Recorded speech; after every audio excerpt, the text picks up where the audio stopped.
Hi friends, আমি প্রিয়াঙ্কা। আজ সম্পূর্ণ নিরামিষভাবে স্টাফ আলুর দম বা পুরভরা আলুর দম রেসিপিটা আমি তোমাদের সাথে শেয়ার করব। চলো দেখে নিই কীভাবে বানাবো রেসিপিটা। এখানে 4টে বড় সাইজের আলুকে খোসা ছাড়িয়ে কেটে নিয়েছি। কেটে মাঝখানটা এরম গর্ত মতন একটা শেপ দিয়ে নিয়েছি। আলু ছুলানির মাথাটা যে ধারালো অংশ থাকে, ওই অংশটা দিয়ে ভালো করে একটা গর্ত মতন করে নিয়েছি। প্রত্যেক কটা আলুকেই সেম একইভাবে একটা গর্ত মতন করে রেখেছি। এখানে 100 গ্রাম ছানা নিয়ে নিয়েছি। ছানাটাকে ভালো করে ভেঙে গুঁড়ো গুঁড়ো করে নিয়েছি। আর নিয়েছি কিছুটা ধনেপাতা কুচি, কিছুটা কাজু বাদামের টুকরো আর কিশমিশের টুকরো। একটা টমেটোকে মিক্সিং জারে পেস্ট করে নিয়েছি। আর এখানে নিয়ে নিয়েছি 3 চামচ পরিমাণ টক দই। 8-10টা কাজুকে ভালো করে আর 8-10টা কাজুর সাথে 1 চামচ চাল মগজকে ভালো করে বেটে নিয়েছি মিক্সিং জারে। আর নিয়ে নিয়েছি 2 চামচ পরিমাণ আদার কাঁচা লঙ্কা বাটা। একটা বাটিতে এই চামচের মাপ করে 1 চামচ জিরে গুঁড়ো, 1 চামচ ধনে গুঁড়ো, হাফ চামচ হলুদ গুঁড়ো আর 1 চামচ কাশ্মীরি লঙ্কার গুঁড়ো দিয়ে ভালো করে গুলে রেখেছি। কড়াইয়ে সর্ষের তেল গরম করে নিয়েছি। রান্নাটা সর্ষের তেলে করছি। এবার কেটে রাখা আলুগুলোকে ভেজে নেব।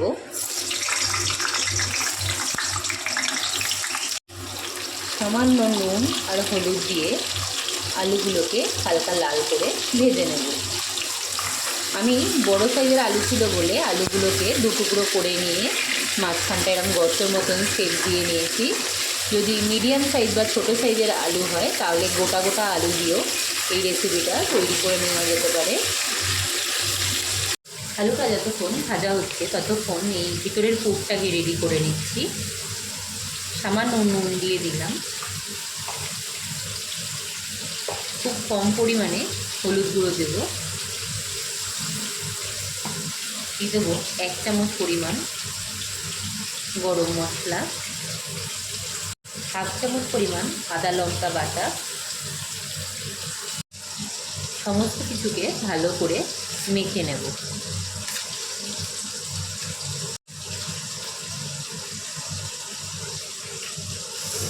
পুরো পুরটাকে ভালো করে হাত দিয়ে চেপে চেপে, যাতে ছানাটার একটুও ডেলা ভাব না থাকে সেইভাবে মেখে নিলাম।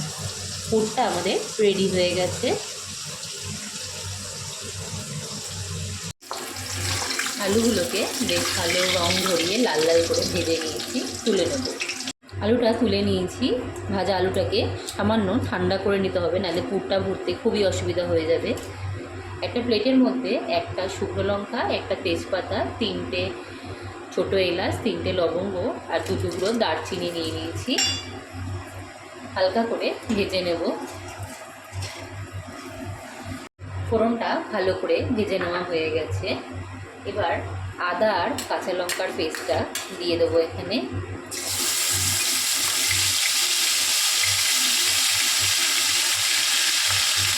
সামান্য জল অ্যাড করে বাটিটা দিয়ে ওই জলটা দিয়ে দিলাম। একটু হালকা কষিয়ে নেব। আদা কাঁচা লঙ্কাটাকে সামান্য কষিয়ে নিয়েছি। এবার যে গুঁড়ো মশলার একটা পেস্ট গুলে রেখেছিলাম, এই মশলাটা অ্যাড করছি। ভালো করে আঁচ কমিয়ে মশলাগুলোকে কষিয়ে নেব, কাঁচা গন্ধটা চলে যাওয়া পর্যন্ত। মশলাটা বেশ কিছুক্ষণ কষিয়ে নেওয়ার পর দিয়ে দেবো টমেটো পেস্টটা। আবারও সব কিছুকে ভালো করে মিশিয়ে নিয়ে গ্যাসের ফ্লেমটাকে পুরোপুরি লোতে রেখে ভালো করে মশলাটাকে কষিয়ে নিতে হবে।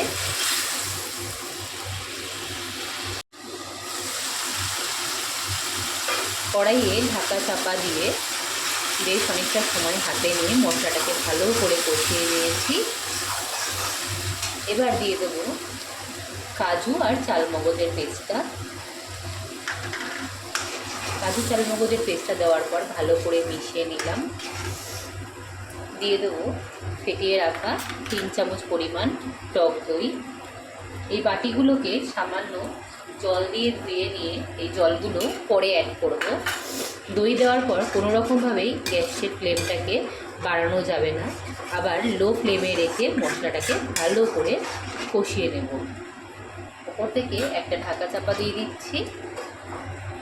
যতক্ষণ মশলাটা ভালোভাবে কষা হতে সময় লাগবে, সেই সময়ে আমরা ভেজে রাখা আলুগুলো ঠান্ডা করে নিয়েছি। এবার এতে পুর ভরে নেব।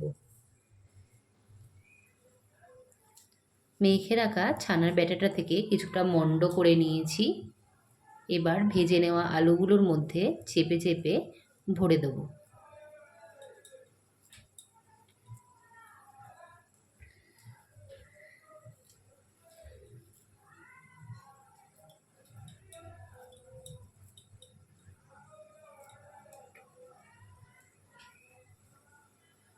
এইভাবে সবকটা আলুতেই পুরগুলোকে ভরে নিতে হবে।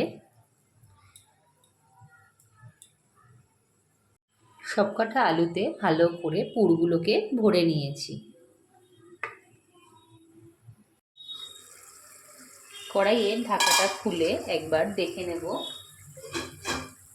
মশলাটা ভালো করে কষানো হয়ে গেছে। মশলা থেকে তেলও ছেড়ে দিয়েছে। একটু নিরামিষ রান্না, তাই এখানে 1/2 চামচ পরিমাণ চিনি দিয়ে নিলাম। একটু মিষ্টি হলে নিরামিষ রান্না খেতে ভালোই লাগে। ভালো করে মশলাটা কষিয়ে নেওয়া হয়ে গেছে। যেই বাটিতে মশলাগুলো গুলে রেডি করে রেখেছিলাম বা বেটে রেখেছিলাম, সেই বাটি ধোয়া জল এখানে অ্যাড করে দেবো। দিয়ে গ্যাসের ফ্লেমটাকে হাই করে গ্রেভিটাকে একটু ফুটিয়ে নেব। সমস্ত মশলা এবং মশলার বাটি ধোয়া জল দিয়ে ভালো করে মশলাটাকে অনেকক্ষণ টাইম নিয়ে কষিয়ে নিয়েছি। 1.5 কাপ পরিমাণ গরম জল এখানে অ্যাড করব। অবশ্যই এই রান্নাটা করার সময় এই পর্যায়ে এসে ঠান্ডা জল কখনোই দেবেন না। গরম জল, একটু উষ্ণ গরম জল অ্যাড করবেন। এবার পুর ভরে রাখা আলুগুলোকে একে একে এর মধ্যে দিয়ে দেব। বেশি নাড়াচাড়া করার একদমই দরকার নেই।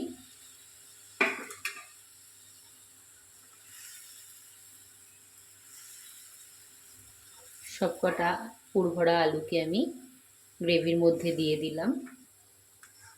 হালকা করে একটু গ্রেভির মধ্যে ডুবিয়ে দেবো। এখন গ্রেভিটা যতটা ঝোল মনে হচ্ছে, এতটা ঝোল ঠিক থাকবে না।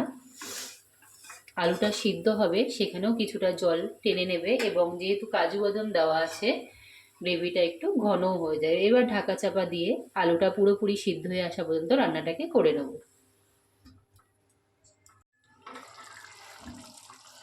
মাঝে একবার ঢাকাটা খুলে হালকা করে আলুগুলোকে একটু এপাশ ওপাশ ঘুরিয়ে নিয়েছিলাম। 2-1টা আলু থেকে একটু একটু পুর বেরিয়ে গেছে। সব শেষে আলুটা যখন সিদ্ধ হয়ে গেছে, সেই সময় এখানে সামান্য ঘি আর গরম মশলা দিয়ে ঢাকা দিয়ে কিছুক্ষণ নামিয়ে রেখে দেবো। গরম মশলা দিয়ে দিলাম। ঘি আর গরম মশলাগুলোকে আলুর ওপর দিয়ে একটু এইভাবে মিশিয়ে দিচ্ছি। স্টাফ আলুর দম বা পুর ভরা আলুর দম রেসিপিটা রেডি হয়ে গেছে। এবার এটা কিছুক্ষণ স্ট্যান্ডিং টাইমে ঢাকা দিয়ে রেখে দেওয়ার পর একটু ঠান্ডা করে নিয়ে এটা সার্ভ করে তোমাদের সাথে শেয়ার করছি। স্টাফ আলুর দম বা পুর ভরা আলুর দম রেসিপিটা সার্ভ করে নিয়েছি। 2-1টা আলু থেকে একটু পুরটা বেরিয়ে গিয়েছিল। আমিও এই রেসিপিটা প্রথমবার ট্রাই করলাম বাড়িতে। ভিডিওটি ভালো লাগলে অবশ্যই লাইক কমেন্টস করে দিও। আর আমার মতন তোমরাও এইভাবে যদি এই রেসিপিটা না ট্রাই করে থাকো, আমি বলবো তোমরাও বাড়িতে একবার বানিয়ে দেখতে পারো। এই রেসিপিটা খেতে খুবই টেস্ট হয়।